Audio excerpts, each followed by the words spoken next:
Joanna's at Hodge's auction where they've got a pretty unique gig happening. What's going on, Joanne? Hi guys. Okay, yes, we are at Hodge's auction. I'm here with auctioneer Philip Tabb. Now, Philip, I've seen auctions in the movies. I've never actually been to one. What happens here at Hodge's during an auction? That's really common. We get a lot of people that have never been to an auction before. It's actually a very fun experience. A lot of times it's a community event in a lot of places. In Hardin County and some of the surrounding counties, it's really a really common occurrence, and people really enjoy auctions. They don't come to necessarily buy anything. They just come to see friends. Maybe they knew the family that's having the auction. They want to come out and just pay their respects. There's a lot of different scenarios, but it's a really fun event. And it's a good place to just come enjoy yourself, even if you're not necessarily looking for one of the items to buy. Yeah, it just seems like it's really exciting. It's calm here now, but Right. yeah, it gets kind of crazy. So you're an auctioneer. Can you talk really fast? Can you do it?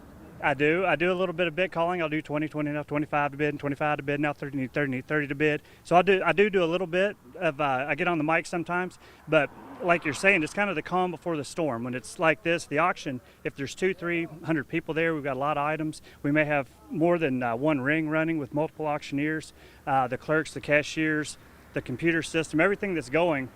Typically, I devote a lot of my time just to make sure that the wheels are still turning and that everything's running smoothly, and it's making a good experience for the customer. Because when you come out there, you don't want to wait in line for 30 minutes to get a number or to pay, because most people will leave. So we try to keep it as, you get in, get out, or come and hang out or do whatever you want to do. You talk fast and the whole thing moves kind of fast. So Right. let's talk a little bit about the advantage of an auction and like who it benefits the most.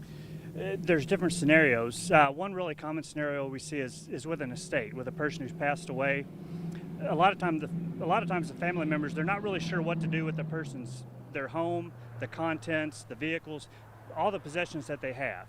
An auction is a very efficient way to sell those assets, to get the estate liquidated and into the estate account so that they can finish up the process and get the will probate and get all that done. So an auction is a really good scenario for that. It's also good for land. Here it's really common, farmland, other tracts of land. It's a lot of times it's the first choice as opposed to putting one on the market to see what you can get. They'll take it to auction, we'll sell it in multiple tracts and get people to come out and compete for it. And a lot of times it'll bring more than what you would have expected it to bring if you just put it on the market. Just because of the competitive nature of an auction and the fact that people here are so accustomed to auctions, they're just used to it. It's a normal way to sell things. It must be so exciting, yeah. People are just hopping to, get their best price for the best item. Okay, so let's talk a little bit about Hardin County. What do you love most about Hardin County? This area is really growing. It's hard to put into words the changes that have happened in this area just in the last few years and over the last even decades. But this area, it's a really good place to live. It's a really good place to raise your kids, have a family. It's just there's a lot of things going on, community events downtown like the one that they're having tomorrow with Cruise in the Heartland. Things like that just make it a really comfortable and enjoyable place to live. All right, now coming up, we got a whole bunch of beautiful cars right here. We're going to talk more about the types of items we can find here at Hodge's and more about why Hardin County is such a great place to visit and to live.